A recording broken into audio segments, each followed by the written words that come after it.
नमस्कार विद्यार्थी मित्रांनो, nurses guidance point YouTube channel मध्ये तुम्हा सर्वांचे पुन्हा एकदा स्वागत आहे। तर मित्रांनो, आजच्या व्हिडिओमध्ये आपण नागपूर महानगरपालिका अंतर्गत जी स्टाफ नर्स पदाची परीक्षा निघालेली आहे, तर बघा मित्रांनो, ही जी परीक्षा आहे तुमची 27 मार्च रोजी होणार आहे। ओके, आणि ही जी परीक्षा आहे ती एकूण 2 शिफ्ट मध्ये होणार आहे। ओके, तर त्या परीक्षेच्या अनुषंगाने या व्हिडिओमध्ये आपण सराव प्रश्नपत्रिका सोडवण्याचा प्रयत्न करणार आहोत। ओके, तर बघा मित्रांनो, सराव प्रश्नपत्रिका सिरीजचा हा आपला दुसरा व्हिडिओ आहे। यापूर्वीचा जो व्हिडिओ आहे मी ऑलरेडी चॅनलवरती अपलोड केलेला आहे।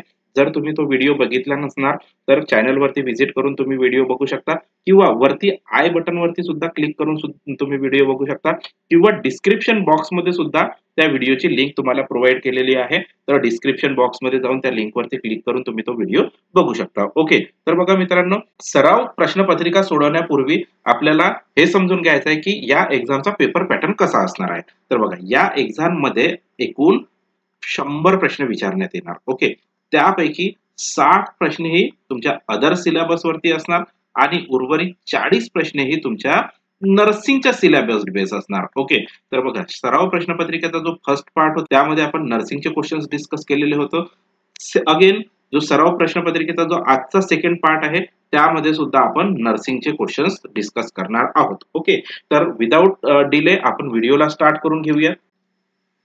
तर बघा मित्रांनो, क्वेश्चन नंबर 1 काय आहे? Site of pulse for routine assessment of vital science in the adult is. तर बघा, आपल्याला क्वेश्चन 1 मध्ये काय म्हटलेलं आहे की जेव्हा आपण अडल्ट पेशंट मध्ये व्हायटल सायन्स असेस करत आहोत तर रुटीनली आपण जेव्हा पल्स असेस करणार तर त्यासाठी आपण कोणत्या साइटचा यूज करणार। ओके, तर सगळ्यात आधी तर आपल्याला हे समजून घ्यायचं आहे मित्रांनो की व्हायटल सायन्स म्हणजे काय होतात। तर बघा, आपल्या बॉडी मधले जेवढे काही मेजर ऑर्गन्स आहेत, ऍज लाईक आपला हार्ट आहे किंवा ब्रेन आहे किंवा बाकीचे जे ऑर्गन्स आहेत, लंग्स आहेत, ते कसे परफॉर्म करत आहेत। ओके, त्यांची फंक्शनिंग प्रॉपर होत आहे की नाही होत आहे, तर ते आपण कशावरून डिटरमाइन करतो? व्हायटल सायन्स वरून डिटरमाइन करतो। ओके, तर आपल्याला हे माहिती असायला पाहिजे की मग आपल्या बॉडीमध्ये व्हायटल सायन्स किती आहेत। तर बघा, आपल्या बॉडीमध्ये टोटल 5 व्हायटल सायन्स आहेत। तर आता 5 कोणते कोणते आहेत? तर बघा, पहिलं असतं टेम्परेचर, त्यानंतर पल्स, त्यानंतर रेस्पिरेशन, त्यानंतरचा जो असतो तो ब्लड प्रेशर असतो, आणि जो 5वा व्हायटल साइन आहे मित्रांनो तो काय आहे? पेन आहे। तर बऱ्याच परीक्षेमध्ये तुम्हाला डायरेक्टली क्वेश्चन विचारण्यात आलेला आहे की 5वा व्हायटल सायन्स कोणाला? सगळ्यांना 4 माहिती असतात परंतु 5वा माहिती नसतो। तर 5वा व्हायटल साइन कोणता आहे? पेन आहे। ओके, तर बघा, यामध्ये आपल्याला कोणते कोणते दिसून आलेले आहेत? Temperature, pulse, respiration, blood pressure आणि पेन। तर आपल्याला क्वेश्चन मध्ये काय म्हटलेलं होतं? पल्स बद्दल, पर्टिक्युलरली कशाबद्दल विचारलेलं आहे? पल्स बद्दल विचारलेलं आहे। परंतु पल्स मध्ये आपण काय करत आहोत? रूटीन असेसमेंट करत आहोत, आणि कोणामध्ये करत आहोत?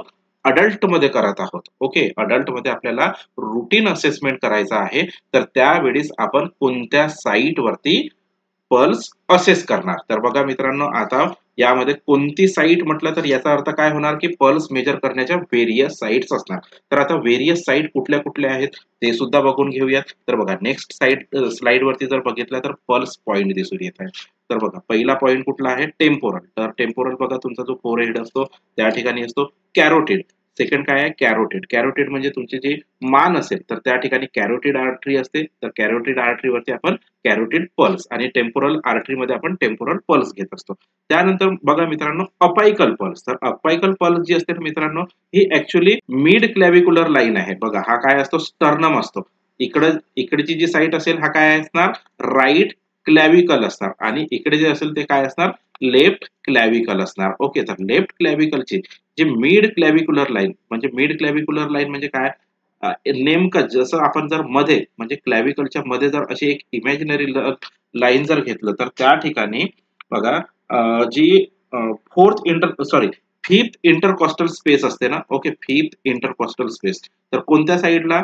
जी मिड क्लॅव्हिक्युलर लाईन आहे त्याच्या लेफ्ट साइडला जी फिफ्थ इंटरकॉस्टल स्पेस असते तर त्यावरती अपायकल पल्स प्रेझेंट असते। परंतु हे कोणत्या केसमध्ये असते? जेव्हा आपण अडल्ट मध्ये घेत आहोत। ओके, कोणामध्ये घेत आहोत? ज्या वेळेस आपण अडल्ट मध्ये असेस करत आहोत। जे बघा, या ठिकाणी काय असणार? इथे हार्ट असेल, हार्टचा शेप असा असतो। तर या वरच्या शेपला आपण काय म्हणतो? बेस म्हणतो, आणि हा जो खालचा जो शेप असतो त्याला आपण अपेक्स म्हणतो. तर बघा आपण अपेक्स मध्ये जे फिफ्थ इंटरकोस्टल स्पेस आहे तर त्या ठिकाणी जो हार्टचा अपेक्स रिजन असेल तर त्या ठिकाणी आपल्याला काय करता येते, अपायकल पल्स असेस करता येते. ओके, परंतु कोणत्या केसमध्ये, जेव्हा पेशंटची एज मोर दॅन 7 इयर्स असेल तेव्हा. परंतु जर पेशंट आपला बिलो 7 इयर्सचा जर असेल तर त्यावेळेस मग आपण फोर्थ इंटरकॉस्टल स्पेसचा यूज करणार. ओके, जर पेशंट 7 वर्षापेक्षा मोठा असेल तर त्यावेळेस आपण फिफ्थ इंटरकॉस्टल स्पेसचा यूज करत आहोत. परंतु जर पेशंटची वय कमी असेल 7 पेक्षा तर त्यावेळेस fourth intercostal space were use diaphragm ठेवणार. ओके, स्टेथोस्कोपचा आणि अपायकल पल्स असेस करतो. ओके, त्यानंतर आहे मित्रांनो ब्रॅकियल पल्स. तर बघा ब्रॅकियल पल्स जी असते ना ही ब्रॅकियल आर्टरी मध्ये मोजतात. ओके, तर ब्रॅकियल आर्टरी कुठे प्रेझेंट असते, जो अँटेक्युबायडल फोसा असतो. ओके, कोणता, अँटेक्युबायडल फोसा. तर ह्या अँटेक्युबायडल फोसामध्ये ब्रॅकियल आर्टरी प्रेझेंट असते तर त्या ठिकाणी आपण ब्रॅकियल पल्स घेणार. त्यानंतर आहे मित्रांनो रेडियल पल्स. ओके, तर रेडियल पल्स आपण कुठे, हँडवरती घेत असतो. त्यानंतर बघा या इकडचा जर स्ट्रक्चर बघितलं तर या ठिकाणी आपण अल्नर पल्स बघू शकतो. ओके, कोणते पल्स बघू शकतो, अल्नर पल्स. त्यानंतर आहे फिमोरल पल्स. ओके, तर फिमोरल आर्टरी जी असते, ओके, तर त्या फिमोरल आर्टरी मध्ये आपण फिमोरल पल्स असेस करत असतो. त्यानंतर आहे मित्रांनो पॉप्लिटियल आर्टरी. तर बघा पॉप्लिटियल आर्टरी मध्ये आपण पॉप्लिटियल पल्स असेस करतो. तर हे पॉप्लिटियल आर्टरी कुठे लोकेटेड असते, जो पॉप्लिटियल फोसा असतो ना त्या ठिकाणी पॉप्लिटियल आर्टरी लोकेटेड असते. तर त्या ठिकाणी आपण पॉप्लिटियल पल्स असेस करणार. त्यानंतरची जी साईट आहे ती आहे अँटेरियर टिबियल आर्टरी. त्यानंतरची जी साईट आहे पोस्टेरियर टिबियल आर्टरी आणि त्यानंतरची जी साईट आहे ती आहे डॉर्सॅलिस पेडिस आर्टरी. तर असे जे पल्स पॉइंट असतात ते एकूण आपल्या बॉडीमध्ये किती असतात, 10 पल्स पॉइंट असतात. ओके, तर आपण परत प्रश्नाकडे वळूया. तर या ठिकाणी काय म्हटलेलं आहे, the site for pulse for routine examination.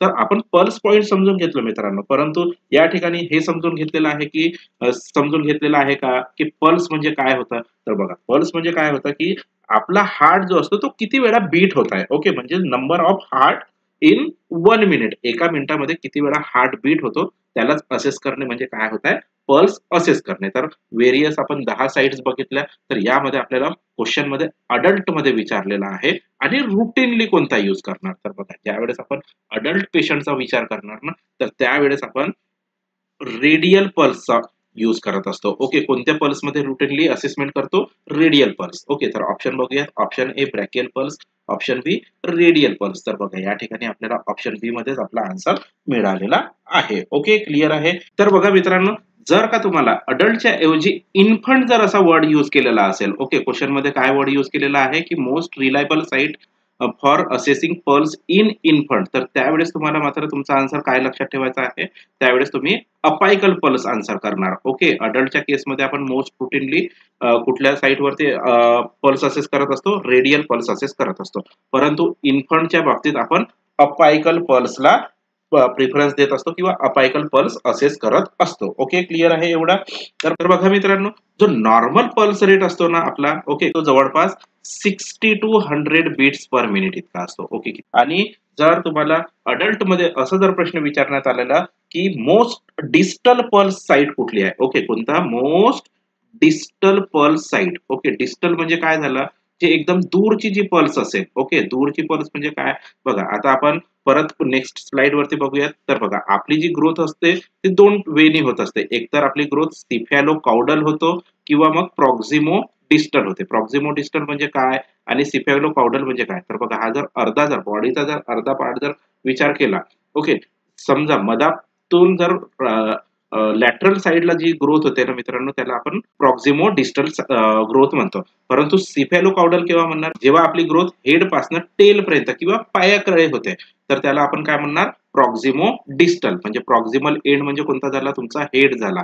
Okay, आणि डिस्टल हेड म्हणजे काय झाला, जो पायाकडचा भाग आहे तो काय झाला, डिस्टल. तर आपल्याला क्वेश्चन मध्ये कसा विचारण्यात येऊ शकतो की मोस्ट डिस्टल पल्स साइट. तर most distal pulse site in adult कोणती असायला पाहिजे, मग डॉर्सॅलिस पेडिस असायला पाहिजे. ओके, क्लिअर आहे. आणि एक्झाम मध्ये अशा प्रकारचा सुद्धा प्रश्न विचारण्यात येऊ शकतो मित्रांनो, जर का बॉडीचा टेम्परेचर 1 डिग्री फॅरेनहाइट जर इन्क्रीज जर झाला तर त्यावेळी पल्स मध्ये किती फरक पडतो. तर त्यावेळेस जी पल्स असते ना मित्रांनो ती जवळपास 7 ते 10 बीट्स पर मिनिटनी इन्क्रीज होत असते. ओके, वाढत असते. ओके, तर क्वेश्चन 1 जो आहे तो आय थिंक क्लिअर झालेला असेल. तर नेक्स्ट क्वेश्चन बघूयात.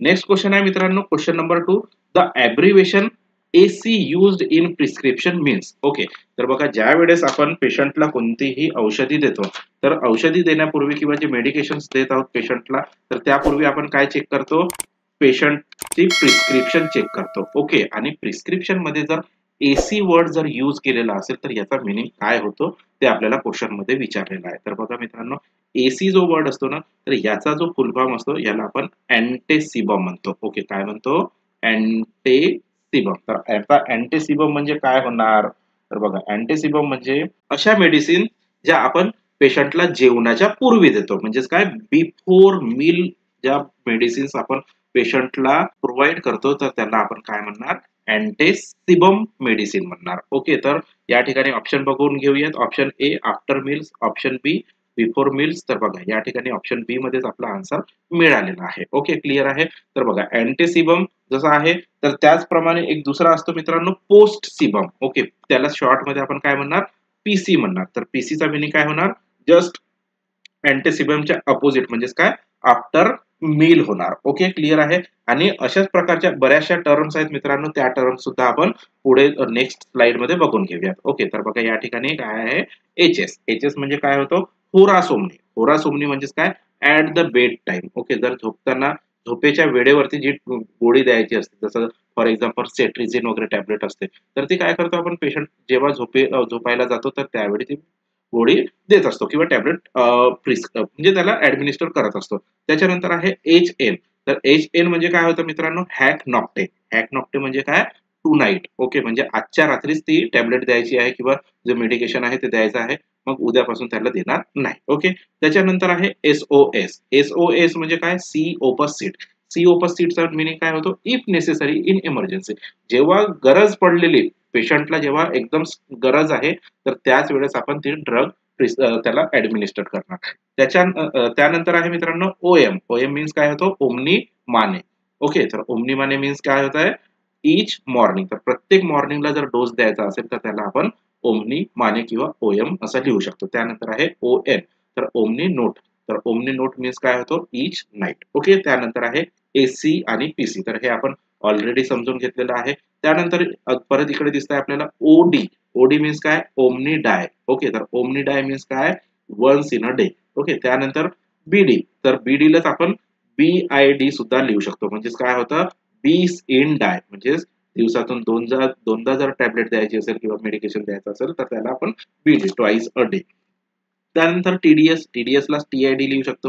म्हणजेच काय होतं, टर इन डाय. टर इन डाय मीन्स काय होणार, थ्राइस अ डे. त्यानंतर असतो QID. QID मीन्स काय होतो, क्वार्टर इन डाय. तर बघा जेव्हा आपल्याला कोणताही एखादी पर्टिक्युलर ड्रग दिवसभरातून 4 वेळा द्यायचा असेल तर त्याला आपण QID म्हणून मेन्शन करतो. ओके, त्यानंतर आहे QOD. तर QOD म्हणजेच काय होतो, क्वॅक अल्टर डाय. ओके, क्वॅक अल्टर डाय म्हणजे काय, every other day. Every other day म्हणजेच काय, किंवा एव्हरी अल्टरनेट डे म्हणू शकतो याला. ओके, अदर डे म्हणण्यापेक्षा याला आपण सिंपल लँग्वेज मध्ये अल्टरनेट डे कन्सिडर करून घेऊयात. म्हणजे समजून घ्या, एक ड्रग आहे जो आपण मंडेला दिला तर त्याच्या ट्यूजडेला गॅप जाणार, परत वेनेसडेला देणार, थर्सडेला परत तो ड्रग देणार नाही, परत फ्रायडेला देणार. तर अशा प्रकारचा जो पॅटर्न फॉलो करतो त्याला आपण काय कन्सिडर कसं लिहून घेतो, QOD म्हणून लिहून घेतो. ओके, तर बघा क्वेश्चन नंबर 2 चा आन्सर काय होता, ऑप्शन बी बिफोर मील होता. ओके, एसीचा मिनिंग काय होतो, बिफोर मील. म्हणजे काय, अँटीसिबम म्हणजेच बिफोर मील होत असतो. ओके, तर नेक्स्ट क्वेश्चन बघून घेऊयात. नेक्स्ट क्वेश्चन आहे question number 3, plaster of Paris is. तर बघा मित्रांनो या ठिकाणी आपल्याला काय विचारलेलं आहे, प्लास्टर ऑफ पॅरिस म्हणजे काय आहे ते आपल्याला क्वेश्चन मध्ये विचारलेलं आहे.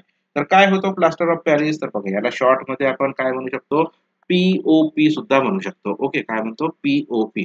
तर बेसिकली हा जो POPचा जो वापर असतो ना मित्रांनो, आपण प्लास्टर वर्क करिता युज करतो. जर पेशंटला फ्रॅक्चर वगैरे झालेला आहे लोअर लिम मध्ये किंवा अप्पर लिम मध्ये जर फ्रॅक्चर वगैरे जर झालेला आहे तर त्याला आपण काय करतो, प्लास्टर वर्क करतो. ओके, तर त्या प्लास्टर वर्क साठी जो आपण केमिकल कॉम्पोनंट यूज करतो त्याला आपण काय म्हणणार, POP. म्हणजेच काय, प्लास्टर ऑफ पॅरिस. ओके, तर याला आपण टेक्निकल किंवा जो केमिकल नेम आहे त्याने आपल्याला कसा ओळखता येणार किंवा काय म्हणतात, केमिकल नेम काय आहे ऍक्च्युली. तर option A calcium carbonate, option B calcium phosphate, option C calcium sulphate आणि ऑप्शन डी कॅल्शियम सायट्रेट. तर बघा मित्रांनो, जो प्लास्टर ऑफ पॅरिस असतो ना त्याला आपण कॅल्शियम सल्फेट म्हणतो. ओके, काय म्हणतो? Calcium sulphate. ओके, तर याचा आन्सर काय असणार? Option C. तर याचं जर पूर्ण नाव जर बघितलं ना मित्रांनो, ऍक्च्युली हा कॅल्शियम सल्फेट हेमीहायड्रेट असतो. ओके, कसं असतो नाव? याचं नाव कसं आहे? कॅल्शियम सल्फेट हेमीहायड्रेट आहे. ओके, तर हा असा त्याचा पूर्ण नाव आहे. कशाचा? प्लास्टर ऑफ पॅरिसचा. तर यालाच आपण दुसऱ्या वर्ड मध्ये, ओके, जो प्लास्टर ऑफ पॅरिस आहे किंवा कॅल्शियम सल्फेट हेमीहायड्रेट आहे, तर यालाच आपण दुसऱ्या लँग्वेज मध्ये जिप्सम सॉल्ट सुद्धा म्हणू शकतो. ओके, काय म्हणू शकतो? जिप्सम सॉल्ट सुद्धा म्हणू शकतो. तर क्वेश्चन मध्ये जर तुम्हाला जिप्सम सॉल्ट जर आला तर तुमच्या डोळ्यांसमोर काय यायला पाहिजे? प्लास्टर ऑफ पॅरिस किंवा कॅल्शियम सल्फेट हेमीहायड्रेट हा वर्ड यायला पाहिजे. ओके, आणि मित्रांनो जसं आपण जिप्सम सॉल्ट समजून घेतलेला आहे, तर याला सिमिलर एक वर्ड असतो इप्सम सॉल्ट. ओके, कोणता सॉल्ट असतो? Epsom salt. तर त्यावेळेस मात्र जिप्सम आणि इप्सम मध्ये कन्फ्युज व्हायचं नाहीये. जिप्सम म्हणजे काय होत आहे? कॅल्शियम सल्फेट होत आहे. परंतु जर इप्सम सॉल्ट जर असं लिहून आलं तर त्यावेळी मात्र तुम्हाला मॅग्नेशियम सल्फेट आन्सर करून यायचा आहे. ओके, काय असणार त्याचा आन्सर? Magnesium sulphate. ओके, तर मॅग्नेशियम सल्फेटलाच आपण काय म्हणतो? इप्सम सॉल्ट सुद्धा म्हणतो. ओके, तर आय होप की क्वेश्चन नंबर 3 जो आहे तो त्याचा डाऊट तो तुमचा क्लिअर झालेला असेल. तर क्वेश्चन नंबर 3 चा आन्सर काय होता? Calcium sulphate. ऑप्शन सी होता. ओके, तर आपण नेक्स्ट क्वेश्चन बघूयात. नेक्स्ट क्वेश्चन आहे मित्रांनो question number 4. Appropriate size of ET tube used in adults. तर बघा मित्रांनो, आपल्याला काय करायचं आहे? ईटी ट्यूब म्हणजे काय? एंडोट्रॅकियल ट्यूबचा वापर करायचा आहे.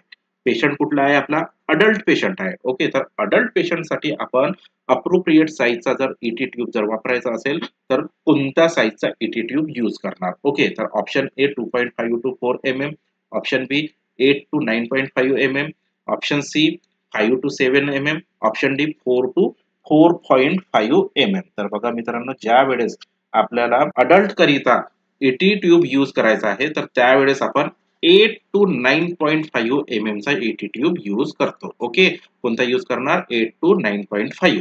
तर या ठिकाणी आन्सर काय असणार मग या क्वेश्चनचा? Option B. तर आपण एज ग्रुप वाईज जर ईटी ट्यूबचा जर साईज जर बघितला, ओके, कसं बघणार आहोत आपण? Age group wise. तर यामध्ये प्रश्नामध्ये सुद्धा एज ग्रुप वाईज जर आपल्याला प्रश्न विचारला होता तर बाकी जे रिमेनिंग एज ग्रुप आहेत तर त्यामध्ये सुद्धा आपण काय करून घेऊयात? ईटी ट्यूबचे साईजेस माहिती करून घेऊयात. ओके, जर आपला क्लायंट न्यूबॉर्न जर असेल, ओके, क्लायंट कसा आहे? न्यूबॉर्न जर असेल म्हणजेच काय? ज्या क्लायंटचा वेट 2 to 3 kg आहे, तर अशा टाईपचा जर क्लायंट असेल तर त्यावेळेस आपण 2.5 to 4 mm चा जो ईटी ट्यूब असेल तो यूज करणार. त्यानंतर समजा जर आपला क्लायंट इन्फंट असेल, ओके, जर इन्फंट क्लायंट असेल ना तर त्यावेळी म्हणजे इन्फंट म्हणजे आपण कोणाला कन्सिडर करणार? ज्याची एज 1 month to 1 year असते त्याला इन्फंट कन्सिडर करतो. तर त्यावेळी आपण 4 mm to 4.5 mm चा ईटी ट्यूब यूज करतो. ओके, त्यानंतर जर आपला क्लायंट जर चाइल्ड असेल परंतु त्याचा जो एज आहे बिलो 10 इयर असेल, ओके, किती असणार? Below 10 year. ओके, या ठिकाणी बिलो 10 इयर म्हणजे 10 वर्षापेक्षा जर कमी जर असेल तर त्यावेळी मात्र आपण 5 to 7 mm चा ट्यूब यूज करत असतो. ओके, किती? 5 to 7 mm. जर आपला क्लायंट अबो म्हणजे 10 वर्षापेक्षा जर मोठा असेल, चाइल्ड आहे परंतु 10 वर्षापेक्षा मोठा जर असेल तर त्यावेळी मात्र आपण 7 to 8 mm चा ट्यूब ईटी ट्यूब यूज करणार. आणि त्यानंतर आहे अडल्ट क्लायंट. तर बघा, अडल्ट क्लायंट बद्दल आपल्याला क्वेश्चन मध्ये विचारण्यात आलेला होता आणि क्वेश्चनचा आन्सर पण आपण ऑलरेडी समजून घेतलेला आहे. ओके, तर क्वेश्चन नंबर 4 चा आन्सर काय असणार? ऑप्शन बी असणार. ओके, क्लिअर आहे. नेक्स्ट क्वेश्चन बघूयात. नेक्स्ट क्वेश्चन आहे question number 5. Identify the correct angle of insertion for different parenteral routes. तर बघा मित्रांनो, या ठिकाणी आपल्याला काय म्हटलेलं आहे की जो पेशंटला आपण केव्हाही इंजेक्टेबल ड्रग्स देतो, ओके, तर इंजेक्टेबल ड्रग वेगवेगळ्या मेथडने देता येते आपल्याला. इंट्राडर्मली देता येतो किंवा सबक्युटेनियस देता येतो किंवा इंट्रामस्क्युलरली सुद्धा देऊ शकतो. ओके, तर अशा वेळी आपण अँगल किती यूज करतो? तर अँगल आधी आपण अँगल समजून घेऊयात मित्रांनो, परत आपण आपल्या क्वेश्चन कडे वळूयात. तर या ठिकाणी तुम्हाला जर अँगल जर बघायचा असेल, आधी रूट समजून घ्या. रूट कोणता असतो? एकतर आपण इंट्राडर्मल देऊ शकतो किंवा इंट्राव्हेनस देऊ शकतो किंवा सबक्युटेनियस देऊ शकतो किंवा इंट्रामस्क्युलर. तर ज्या वेळेस आपल्याला ड्रग इंट्राडर्मल द्यायचा आहे तर त्यावेळेस आपण 5 to 15 डिग्रीचा अँगल यूज करतो. आणि निडल साईज जर विचारलं मित्रांनो तर त्यावेळेस 25 टू 27 गॉज, किंवा मग याला इंच मध्ये जर कन्वर्ट केलं तर 3/8 टू 5/8 इंच निडल साईज आपल्याला यूज करायचा असतो. त्यानंतर समजा जर तुम्ही IV इंट्राव्हेनस रूटने जर इंजेक्टेबल ड्रग जर देत असणार तर त्यावेळेस काय कुठला अँगल यूज होणार, 15 टू 45 डिग्रीचा अँगल यूज होणार. आणि त्यानंतर जर निडल साईजचा जर विचार केला म्हणजे कोणत्या पेशंटमध्ये कोणत्या रूटमध्ये ज्यावेळेस आपण IV रूटने देत आहोत तर त्यावेळेस 18 टू 21 गॉजचा आपण निडल साईज यूज करणार, किंवा इंचेसचा जर विचार केला तर 1 टू 2 इंचेसचा आपल्याला निडल यूज करायचा असतो. त्यानंतर आहे मित्रांनो सबक्युटेनियस. तर सबक्युटेनियस मध्ये आपण कसा देतो, जवळपास 45 टू किंवा 45 ऑर 90 डिग्री अँगल मध्ये सबक्युटेनियस मध्ये देऊ शकतो. तर त्यामध्ये आपण needle size 25 to 29 gauge use करणार, किंवा मग आपण जर इंचेस मध्ये जर कन्वर्ट केला तर 5/8 to half inch needle size use होत असते. ओके. त्यानंतर इंट्रामस्क्युलर. तर बघा इंट्रामस्क्युलर जर द्यायचा असेल तर त्यावेळेस आपण 72 टू 90, तर मोस्ट कॉमनली आपण 90 डिग्रीचा वापर करतो. ओके. आणि सबक्युटेनियस मध्ये मोस्ट कॉमनली आपण 45 चा यूज करतो. ओके. ह्या 90 ला थोडं विसरून जा मित्रांनो थोड्या वेळापुरती. मोस्ट कॉमनली जर विचार केला तर सबक्युटेनियस मध्ये 45 आणि IM मध्ये 90 डिग्रीचा वापर करतो. आणि निडल साईजचा जर विचार केला तर 21 टू 23 गॉजचा निडल यूज करणार, आणि इंचेस मध्ये जर कन्वर्ट केला तर 1 टू 2 इंचेसची निडल आपण यूज करत असतो IM मेडिकेशन देताना. ओके. क्लिअर आहे. तर बघा मित्रांनो या ठिकाणी तुम्हाला इंट्रामस्क्युलर दिसत आहे. तर बघा या ठिकाणी कसा अँगल दिसतोय, 90 डिग्री. तर बघा असा किती होणार, हा 90 डिग्रीचा. त्याच्यानंतर सबक्युटेनियस मध्ये बघा या ठिकाणी बघू शकता तर या ठिकाणी कसा अँगल होतोय, 45 डिग्रीचा होतोय. त्यानंतर इंट्राव्हेनस मध्ये जर बघितलं तर हा 25 डिग्रीचा होतो. आणि जर का इंट्राडर्मलचा जर विचार केला तर 10 टू 15 डिग्री अँगल होत असतो. ओके. क्लिअर आहे. आणि हे आहे आपल्या स्किनचे लेयर्स. ओके. क्लिअर आहे. तर परत आपण प्रश्नाकडे वळूया. तर प्रश्नामध्ये काय म्हटलेलं आहे, तर identify the correct angle of insertion. तर म्हणजे 3 असे ऑप्शन असणार जे चुकीचे असणार आणि एक करेक्ट असेल तर तो आपल्याला फाइंड आउट करायचा आहे. तर करेक्ट मध्ये कोणता असू शकतो, बघा ऑप्शन ए मध्ये काय दिसतो, 10 degree is for an intradermal injection. Okay. 25 for subcutaneous. तर जस्ट आता मी सांगितलेलं आहे मित्रांनो, सबक्युटेनियस साठी आपण 45 डिग्रीचा वापर करतो तर हा आन्सर होणार नाही. त्यानंतर 30 डिग्री फॉर इंट्रामस्क्युलर, जस्ट आता सांगितलेला आहे 90 डिग्रीचा वापर करतो आपण, तर हा सुद्धा आन्सर होणार नाही. आणि परत इंट्रामस्क्युलर साठी काय म्हटलेलं आहे या ठिकाणी 60 डिग्री म्हटलेलं आहे, परंतु आपण 90 डिग्रीचा यूज करतो तर हा सुद्धा आन्सर होणार नाही. तर या ठिकाणी आन्सर काय असेल, ऑप्शन ए. परत नेक्स्ट स्लाइड वरती आपण बघून घेऊया. तर बघा या ठिकाणी इंट्राडर्मल. ओके. तर इंट्राडर्मल 5 टू 15 म्हटलेलं आहे ना, आणि ऑप्शन मध्ये 10 डिग्री. तर बघा 5 टू 15 म्हणजे 10 कशामध्ये येतो, ह्या दोघांच्या मधामध्येच येतो, 5 टू 15 च्या मध्ये येतो, म्हणून आपण याला कन्सिडर केलेला आहे. या ऑप्शनला इंट्राडर्मल साठी कोणता यूज करू शकतो, 10 डिग्री अँगल यूज करू शकतो. ओके. क्लिअर आहे. तर आय होप की हा जो क्वेश्चन नंबर 5 आहे तर याचा आन्सर तुम्हाला म्हणजे जो डाऊट आहे तो क्लिअर झालेला असेल. तर नेक्स्ट क्वेश्चन बघूयात. नेक्स्ट क्वेश्चन आहे क्वेश्चन नंबर 6. तर बघा क्वेश्चन नंबर काय विचारण्यात आलेला आहे, a lady came into the hospital and doctor prescribed iron injection. Okay. तर बघा एक लेडी आलेली आहे आपल्या हॉस्पिटलमध्ये आणि त्या लेडी पेशंटला डॉक्टरांनी आयरन इंजेक्शन प्रिस्क्राइब केलेलं आहे. The nurse should keep which thing in the mind before administering the injection. तर त्याची केअर देणारी नर्स आहे तर तिने अशी कोणती गोष्ट आहे जी लक्षात ठेवायला पाहिजे वाईल ऍडमिनिस्टरिंग इंजेक्शन. ओके. किंवा जे इंजेक्शन आपण ऍडमिनिस्टर करणार आहोत तर त्यापूर्वी आपल्याला कोणती गोष्ट आपल्या डोक्यात यायला पाहिजे असा क्वेश्चन मध्ये विचारण्यात आलेला आहे. तर ऑप्शन बघूयात. ऑप्शन ए आहे Z track, option B pull the skin lateral side, option C vigorously rub, option D prevent back flow. Okay. तर बघा मित्रांनो जेव्हाही आपण आयरनचा इंजेक्शन देत असतो, जे आयरनचा इंजेक्शन किंवा बाकीचे जे इरिटेटिंग इंजेक्शन असतात, ओके लक्षात ठेवा वर्ड इरिटेटिंग इंजेक्शन. आयरनचा इंजेक्शन सुद्धा कसा असतो, इरिटेटिंग असतो. तर अशा टाईपचा ज्यावेळेस इंजेक्शन पेशंटला देतो तर त्यावेळेस आपण झेड ट्रॅक मेथडचा यूज करतो. ओके. कोणत्या मेथडचा यूज करतो, झेड ट्रॅक मेथडचा. आणि कशाकरिता यूज करतो झेड ट्रॅक मेथडचा, टू प्रिव्हेंट बॅक फ्लो किंवा to prevent leakage. Okay. To prevent leakage of injection. जो काही इंजेक्शन आपण ऍडमिनिस्टर केलेला आहे तर त्याचा लिकेज व्हायला नको पाहिजे त्याकरिता आपण कोणती मेथड यूज करतो, झेड ट्रॅक मेथड यूज करतो. तर या ठिकाणी आन्सर काय येणार मग तुमचा ऑप्शन ए झेड ट्रॅक. तर ऑलवेज लक्षात ठेवा, जेव्हा आपण आयरन किंवा बाकी इरिटेटिंग ड्रगचं जर इंजेक्शन पेशंटला ऍडमिनिस्टर करत असणार तर त्यावेळेस ऑलवेज आपण झेड ट्रॅक मेथडचा यूज करत असतो. ओके, तर आता ही झेड ट्रॅक मेथड नेमकी यूज कशी केल्या जाते तर आपण पुढच्या स्लाइड मध्ये समजून घेऊयात. ओके, तर बघा या ठिकाणी काय दिसतोय आपल्याला, हे लेयर्स दिसून येतात. कशाचे लेयर्स दिसत आहेत, हे स्किनचे लेयर्स दिसत आहेत आणि त्यानंतर खाली मसल लेयर दिसतोय. बघा आपण जो इंजेक्शन देतोय आयरन इंजेक्शन आयएम असतो. ओके, म्हणजे काय इंट्रा मस्कुलर असतो. ओके, कसा असतो हा इंजेक्शन आयरनचा, इंट्रामस्कुलर. आणि मेथड कोणती असणार, झेड ट्रॅक मेथड असणार. आता झेड ट्रॅक मेथड सगळ्यात आधी काय करावं लागेल तर बघा याने काय केलेलं आहे, ही जी स्किन आहे त्याला आधी डिप्रेस केलेला आहे किंवा प्रेस केलेला आहे. ओके, प्रेस केल्यानंतर स्किनला काय केलेलं आहे, थोडक्यात इकडे पूल केलेला आहे. ओके, स्किनला काय केलं, थोडक्यात इकडे पूल केलं.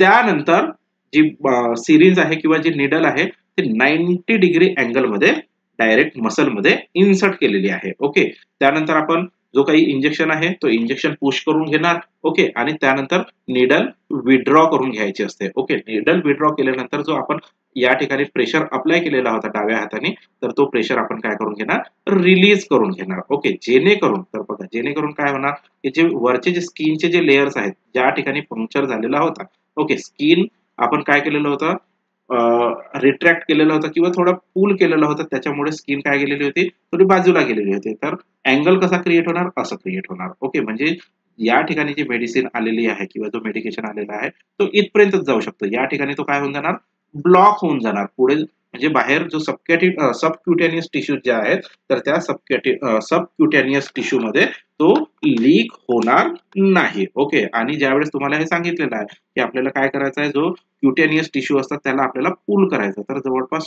2 सेंटीमीटर आपल्याला हे काय करायचं असतं, पूल करायचा असतो. ओके, क्लिअर आहे.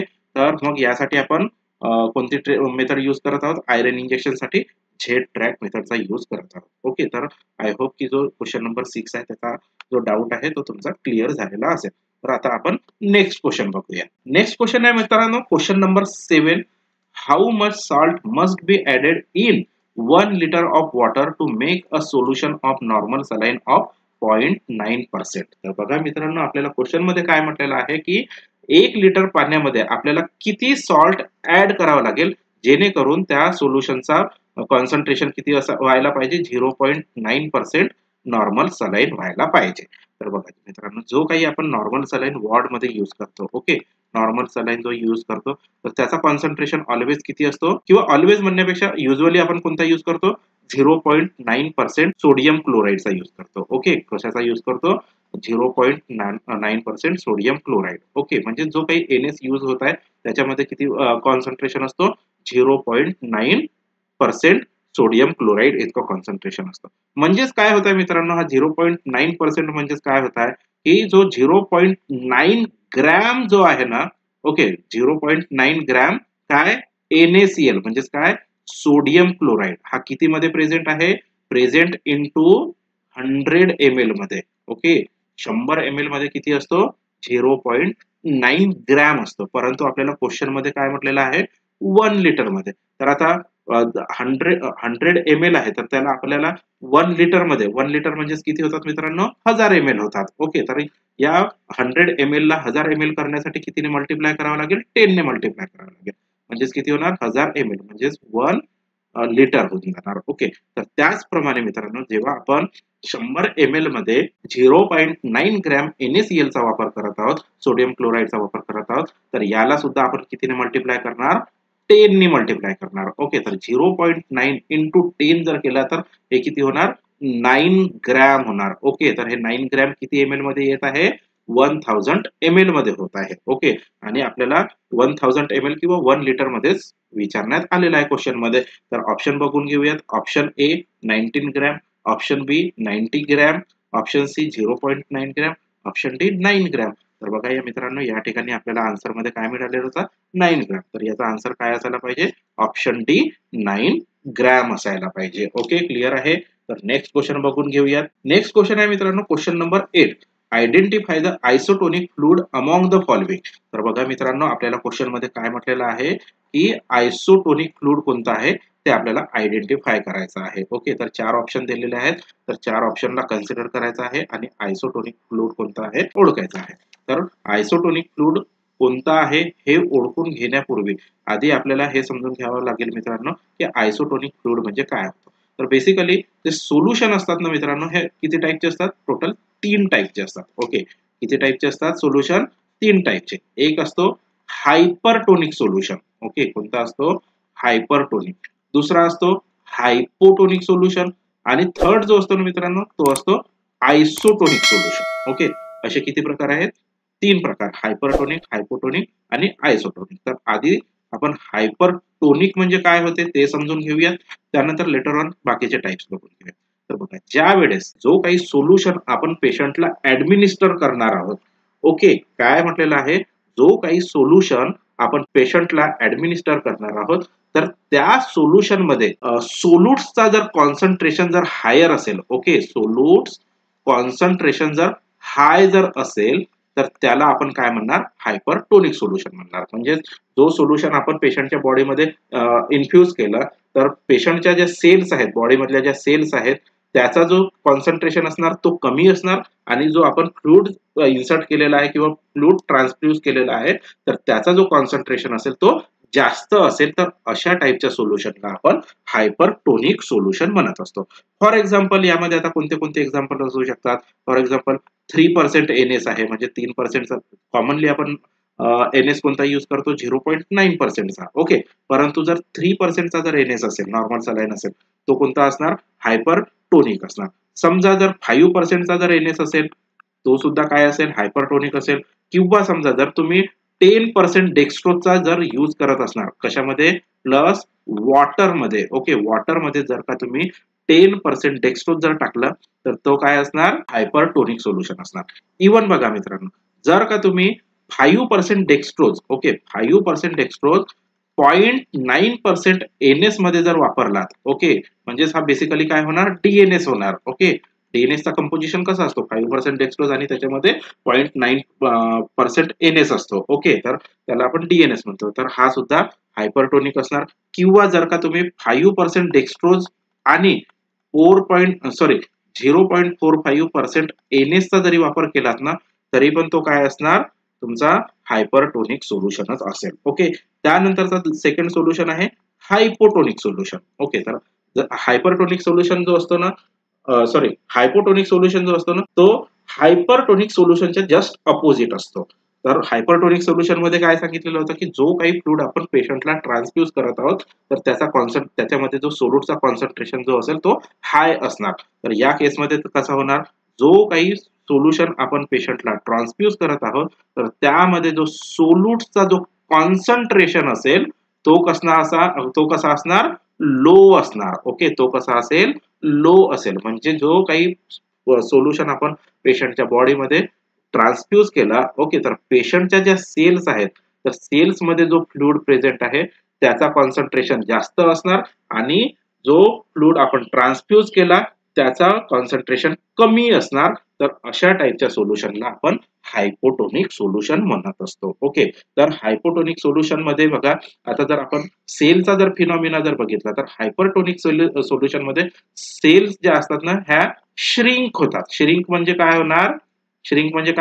त्यांचा साईज निमुळता होऊन जातो. ओके, आणि हायपोटोनिक सोल्युशन मध्ये जो सेलचा जो साईज असतो तो मोठा होतो किंवा सेल ज्या असतात त्या स्वोलन होऊन जातात, फुगून जातात. ओके, क्लिअर आहे?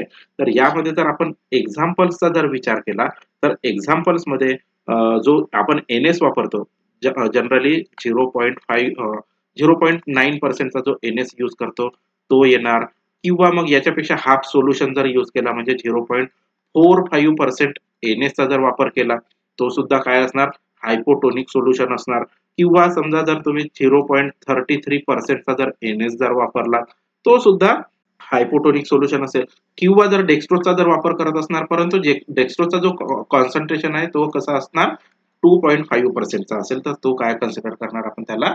Hypotonic solution. आणि त्यानंतर आहे मित्रांनो आयसोटोनिक सोल्युशन. ओके, तर आयसोटोनिक सोल्युशन अशा टाईपचा सोल्युशन असणार ज्याचा जो सोल्यूट कॉन्सन्ट्रेशन आहे तो इक्वल असेल. ओके, सोल्यूट कसा असणार? सोल्यूट इक्वल असेल, सोल्यूटचा कॉन्सन्ट्रेशन कसा असणार, इक्वल, म्हणजे इक्वल टू कोणासोबत, जो बॉडी सेल्स असणार, ओके, बॉडी सेल्स मधले सोल्यूट्स आणि जो आपण फ्लूइड इन्सर्ट केलेला आहे किंवा ट्रान्सपोज केलेला आहे, तर त्या दोघांचा पण जो कॉन्सन्ट्रेशन तो काय असेल, इक्वल असेल, तर एक्सचेंज होणार नाही. ओके, म्हणजे सेलचा जो साईज असेल तो रिमेन अनचेंज्ड असेल. जसं या ठिकाणी सेल श्रिंक होत आहे, या ठिकाणी सेल स्वोलन होत आहे, तर ह्या ठिकाणी सेल कशी असणार, रिमेन सेम असणार. यामध्ये साईज मध्ये कुठलाही चेंज होत नसतो. तर याचे जर आपण एक्झाम्पल्सचा जर विचार केला तर सगळ्यात बेस्ट एक्झाम्पल जो आहे ना मित्रांनो, तो आहे आरएल.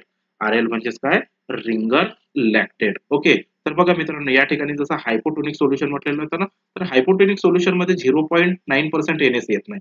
तो 0.9% जो एनएस असतो ना, तो आपला आयसोटोनिक सोल्युशन मध्ये येतो. ओके, कोणत्या सोल्युशन मध्ये येतो, 0.9% एनएस आयसोटोनिक सोल्युशन मध्ये येतो.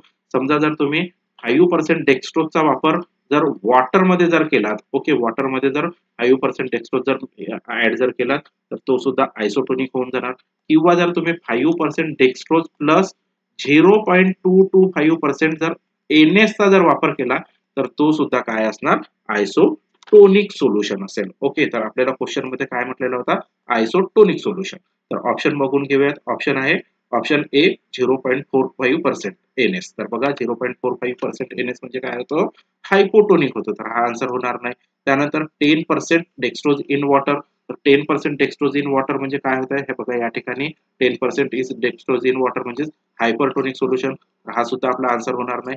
त्यानंतर आरएल, तर आरएल काय आहे, आयसोटोनिक सोल्युशन आहे, मी ऑलरेडी सांगितलेलं आहे. तर या ठिकाणी तुमचा आन्सर काय असेल, option C, all of the above होणार नाही, कारण की ऑलरेडी जे वरचे जे दोन आहेत ते चुकलेले आहेत. ओके, तर या ठिकाणी याचा आन्सर काय असेल, ऑप्शन सी, आरएल. ओके, तर बघा जो आरएल जो असतो ना मित्रांनो, रिंगर लॅक्टेट असतो ना, त्यालाच आपण हार्टमॅन सोल्युशन सुद्धा म्हणत असतो. ओके, कोणता सोल्युशन म्हणत असतो, हार्टमॅन्स सोल्युशन सुद्धा म्हणू शकतो, किंवा मग याला आपण solution of choice for burn सुद्धा म्हणतो. ओके, बर्नच्या पेशंट मध्ये सगळ्यात फेवरेट किंवा सगळ्यात कॉमनली यूज होणारा जो सोल्युशन असतो तो कोणता असतो, आरएल असतो. ओके, तर क्वेश्चन नंबर 8 चा आन्सर काय असणार, ऑप्शन सी असेल.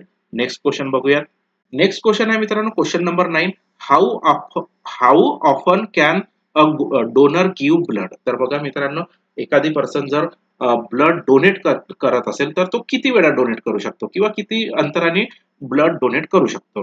तर ऑप्शन बघून घेऊयात. Option A at any time, option B every 2 months, option C every 3 months, option D every 6 month. तर बघा मित्रांनो, जो काही डोनर असेल तो मॅक्झिमम 3 महिने, सॉरी, मिनिमम त्याला 3 महिन्याची गॅप ठेवावी लागते, म्हणजे दर 3 महिन्याने, म्हणजे किती, दर 12 वीकली तो काय करू शकतो, ब्लड डोनेट करू शकतो. मिनिमम त्याला 3 महिन्याचा गॅप ठेवणे गरजेचा असतो. ओके, क्लिअर आहे. जर आपण 3 महिन्याचा जर विचार केला, समजा या ठिकाणी जर इयर जर असा क्वेश्चन मध्ये जर year, how much time can a donor give blood in a year, असं जर क्वेश्चन असता, तर यावेळेस आन्सर किती आला असता, मग 4 टाइम्स आला असता. ओके, 4 टाइम्स कसा, प्रत्येक 3 महिन्याने, प्रत्येक 3 महिन्याने एक वेळा, मग दुसरी वेळा, तिसरी वेळा आणि चौथी वेळा, असे किती टोटल 12 मंथ्स होऊन जाणार. ओके, तर 12 मंथ मध्ये किती वेळा तो करू शकतो blood donate, total 4 times blood donate करू शकतो. ओके, तर आता ब्लड डोनेशनचा म्हटलेला आहे बघा मित्रांनो, या ठिकाणी काय म्हटलेलं आहे, ब्लड डोनेशन. तर डोनेशन जो असतो ना, तर डोनेशन मध्ये पर्टिक्युलरली जर विचार केला आपण की युनिव्हर्सल डोनर कोणता असतो. Okay, universal donor blood group. तर बघा, युनिव्हर्सल डोनर ब्लड ग्रुप जो असतो ना मित्रांनो, तो ओ निगेटिव्ह असतो. ओके, आणि युनिव्हर्सल रिसिपियंट जर विचारला, सगळ्यांचा ब्लड जो घेऊ शकतो असा कोण असतो, तो एबी पॉझिटिव्ह असतो. ओके, सगळ्यांकडून कोण घेऊ शकतो, एबी पॉझिटिव्ह घेऊ शकतो, आणि सगळ्यांना कोण देऊ शकतो, एबी निगेटिव्ह देऊ शकतो. ओके, आता जसं या ठिकाणी काय म्हटलेलं आहे की how often can a donor give blood, तर किती वेळा देऊ शकतो, तर एवढी 3 मंथ्स देऊ शकतो. आणि जर का तुम्हाला व्हॉल्यूम जर विचारला की किती ml ब्लड देऊ शकतो, ओके, क्वेश्चन मध्ये समजा जर थोडा ट्विस्ट जर आला आणि जर तुम्हाला असं विचारण्यात आलं की अ नॉर्मल हेल्थी पर्सन किती व्हॉल्यूम ब्लड डोनेट करू शकतो, तर त्यावेळेस जो नॉर्मल हेल्थी पर्सन आहे त्याला आपण डिवाइड करणार. समजा जर त्याचा वेट 45 टू 55 kg च्या मध्ये जर असेल, ओके, इन्क्लुडिंग बोथ, जर तो 45 जर असेल किंवा 55 जरी असेल तरी ते पण, आणि त्याच्यामध्ये जर असेल तर त्यावेळेस तो 350 ml ब्लड काय करू शकतो, डोनेट करू शकतो. परंतु समजा जर याचा वेट मोर दॅन 55 kg जर असेल तर त्यावेळेस हा 450 ml ब्लड डोनेट करू शकतो. ओके, व्हॉल्यूमचा कन्सेप्ट क्लिअर झाला मित्रांनो. आता बरेचदा प्रश्न असा विचारला जाऊ शकतो की किती पर्सेंट HB असायला पाहिजे, मिनिमम किती पर्सेंट हिमोग्लोबिन असायला पाहिजे ब्लड ब्लड डोनेट करताना. तर त्यावेळेस मोर दॅन 12 ग्रॅम पर्सेंट तुमचा ब्लड असायला पाहिजे, किंवा 12 जरी असेल 12 ऑर मोर दॅन 12 असं म्हणू शकतो. क्लिअर आहे. आणि समजा जर तुम्हाला ग्रॅम मध्ये न विचारता HCT म्हणजे काय होते, हिमॅटोक्रिटिक व्हॅल्यू. ओके, तर हिमॅटोक्रिटिक व्हॅल्यू जर विचारली तर त्यावेळेस तुमचा आन्सर काय असायला पाहिजे, 36 ऑर मोर दॅन 36% तुमचा हिमॅटोक्रिटिक व्हॅल्यू असायला पाहिजे. त्यावेळेस तुम्ही ब्लड डोनेट करण्यासाठी इलिजिबल असू शकता. ओके, परत तुम्हाला स्टोरेज वरती सुद्धा क्वेश्चन विचारला जाऊ शकतो. ओके, आणि जर का स्टोरेज वरती जर क्वेश्चन विचारला तर कसं विचारलं जाऊ शकतो की तो होल ब्लड आहे. ओके, समजा जर होल ब्लड आहे किंवा जर आरबीसी आहे, ओके, आरबीसी और होल ब्लड आहे, तर त्याला आपण किती डिग्री सेल्सिअस वरती स्टोअर करून ठेवतो. तर बघा त्याला आपण जनरली किंवा ॲव्हरेज 4 डिग्री सेल्सिअस वरती स्टोअर करून ठेवतो. प्लस मायनस 2 डिग्री सेल्सिअस होऊ शकतं मागे पुढे. ओके, म्हणजेच रेंज कशी होणार, प्लस जर 2 केला 4 प्लस 2 केला तर किती होणार, 6 डिग्री सेल्सिअस, आणि 4 मायनस 2 डिग्री सेल्सिअस केला तर 2 डिग्री सेल्सिअस होणार. तर रेंज किती असणार, 2 टू 6 डिग्री सेल्सिअसची रेंज असेल, आणि ॲव्हरेज किती असायला पाहिजे, 4 डिग्री सेल्सिअस ॲव्हरेज असायला पाहिजे. आणि याला किती दिवसापर्यंत प्रिझर्व करून ठेवू शकतो, अराउंड आपण 42 डेज पर्यंत याला प्रिझर्व करून ठेवू शकतो. आणि रेंज जर विचारली तर रेंज मध्ये आपण 35 टू 42 डेज पर्यंत याला काय करता येतं, प्रिझर्व करून ठेवता येतं. ओके, क्लिअर आहे. आता ब्लडच्या ऐवजी जर तुम्हाला प्लेटलेट्स बद्दल जर विचारलं तर प्लेटलेट बद्दल सुद्धा माहिती असायला पाहिजे. तर प्लेटलेट्सला आपण जवळपास 22 डिग्री सेल्सिअस वरती प्रिझर्व करतो, प्लस मायनस 2 डिग्री सेल्सिअस होऊ शकते याच्यामध्ये. 2 डिग्री सेल्सिअस प्लस जर झालं तर 24 होणार, आणि मायनस जर केलं तर 20. तर रेंज किती असणार, 20 टू 24 डिग्री सेल्सिअस, आणि ॲव्हरेज 22 डिग्री सेल्सिअस. तर याला अप टू आपण 5 डेज पर्यंत प्रिझर्व करून ठेवू शकतो. ओके, प्लेटलेट्सला 5 डेज पर्यंत.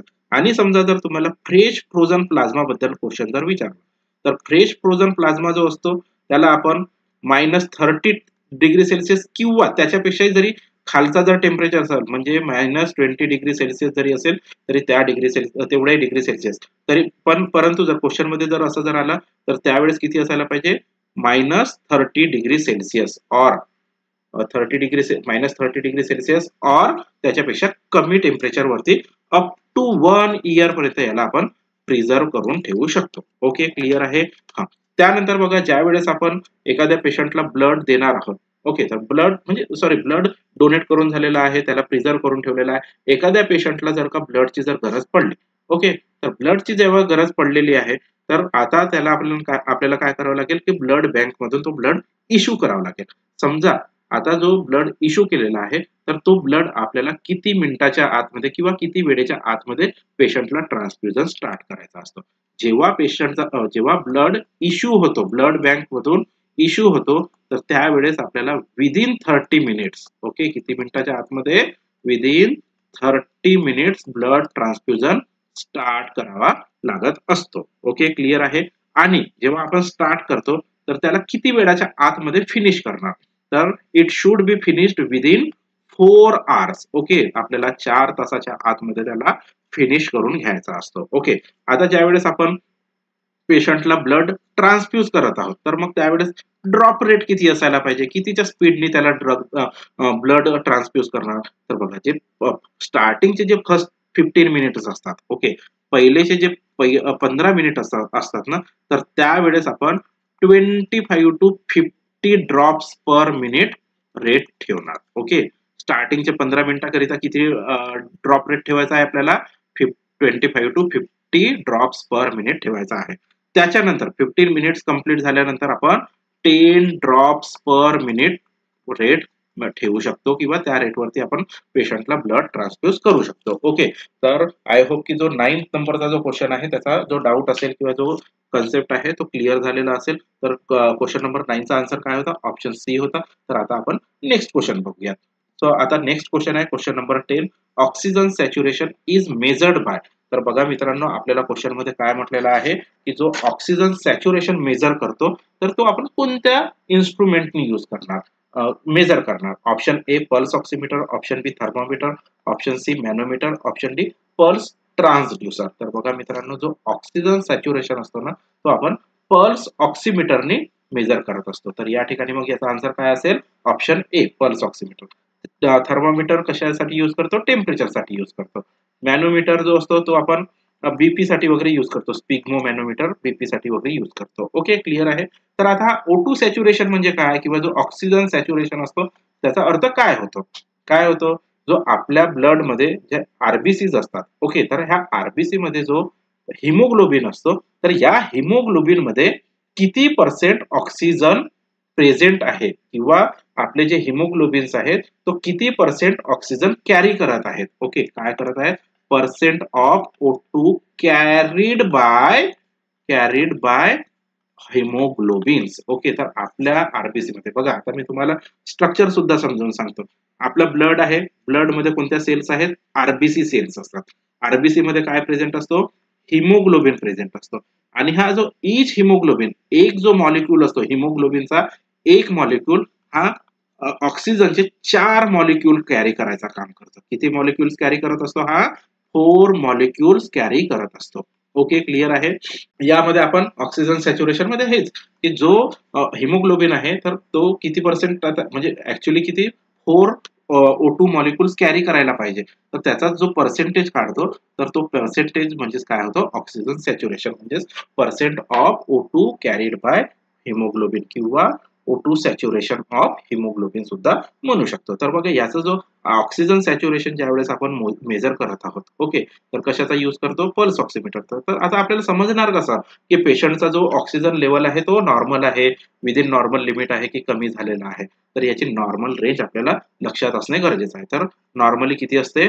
96% टू 100% ही काय आहे? नॉर्मल रेंज आहे. कशाची? O2 सॅच्युरेशनची. ओके, क्लिअर आहे. तर जनरली आपण कोणत्या साईट वरून मोजत असतो किंवा मेजर करत असतो? नॉर्मली जी साईट असते ते कोणती साईट यूज करतो?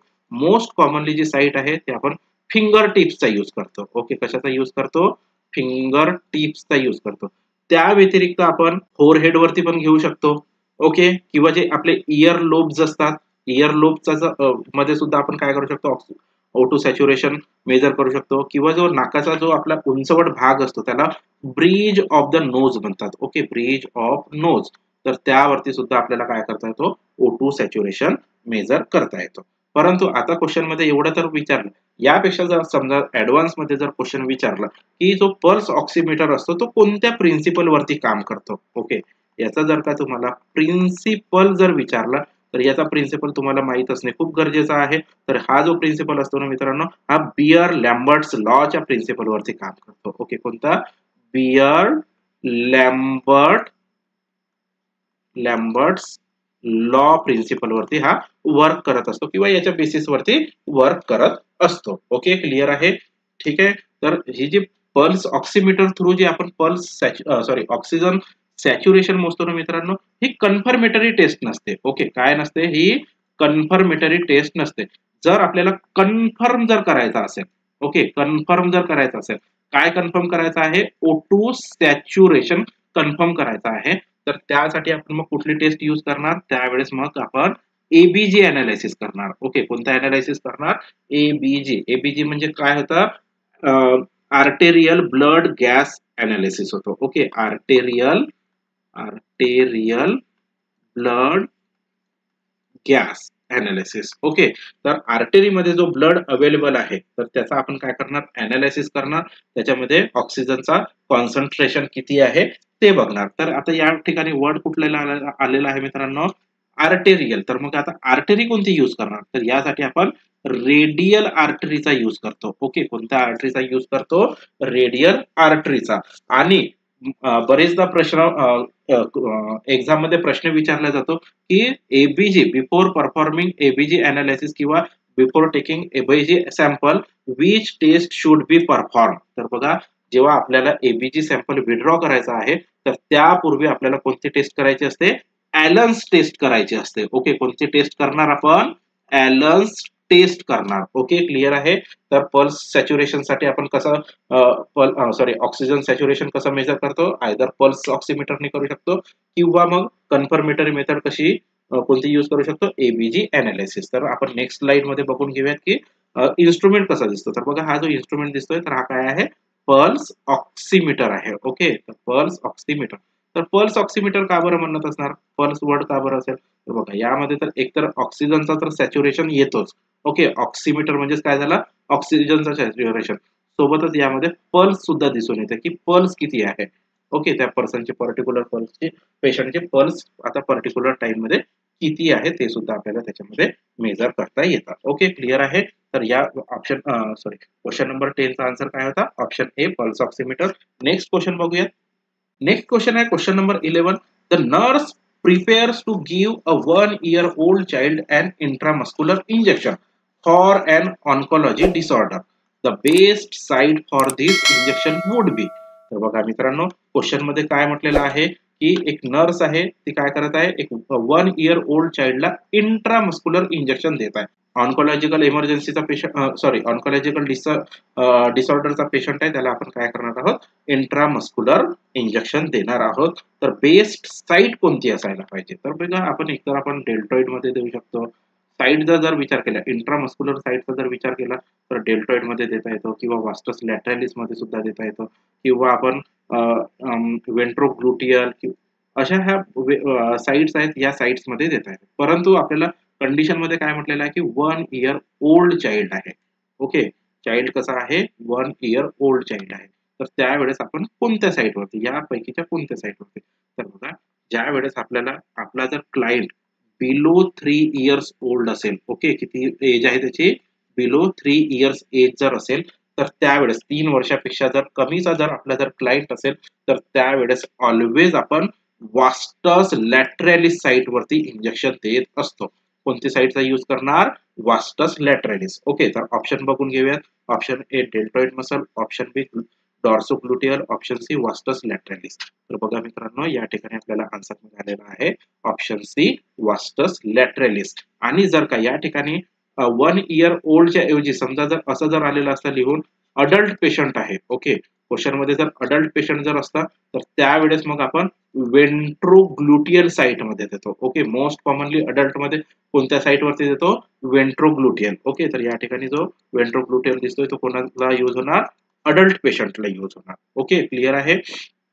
ठीक आहे. आणि जर 3 वर्षापेक्षा जर वरचा जर पेशंट असेल, ओके, अबोव्ह 3 इयर्सचा जर आपला पेशंट असेल तर त्यावेळेस आपण डेल्टॉइडचा यूज करू शकतो. ओके, डेल्टॉइड मसल मध्ये देऊ शकतो. तर ही जे डेल्टॉइड मसल असते ना मित्रांनो, एकदम स्मॉल डोजेस जे असतात, ओके, स्मॉल डोजेस इंजेक्शन असतात.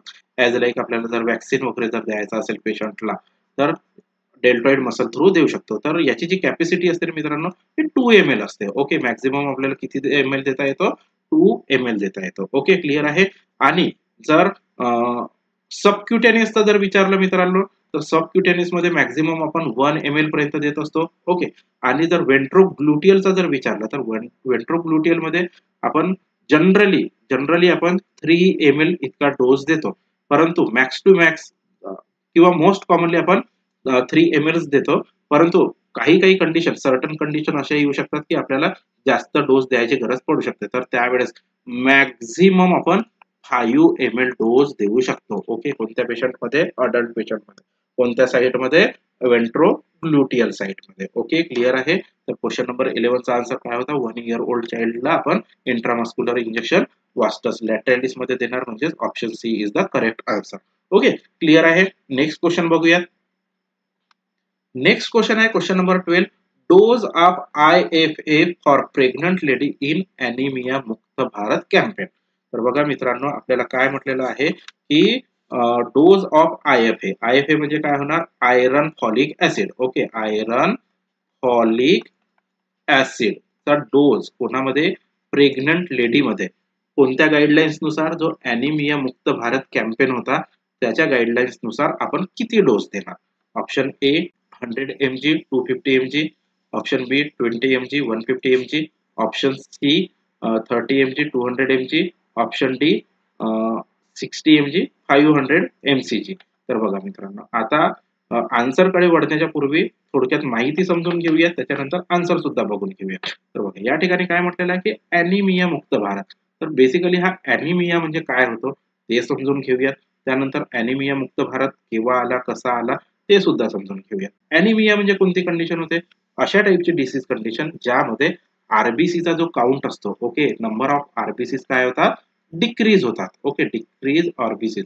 एक डिसीज अशा टाईपची डिसीज कंडिशन असेल ज्यामध्ये काय होतात? आरबीसीचा काउंट डिक्रीज होतो, ज्यामुळे त्याच्यामुळे काय होणार की जी पेशंटची जी ऑक्सिजन कॅरिंग कॅपॅसिटी आहे ती सुद्धा काय होणार? कमी होऊन जाणार आणि जे काही पेशंटची जी फिजिओलॉजिकल नीड्स आहेत त्या सुद्धा फिलफिल होऊ शकत नाही. ओके, ऑक्सिजन कॅरिंग कॅपॅसिटी कशी डिक्रीज होत आहे ते ऑलरेडी सांगितलेलं आहे. बघा आरबीसी मध्ये काय असतात? एचबी असतात आणि एचबी काय करतात? 4 ऑक्सिजनचे मॉलिक्यूल कॅरी करतात.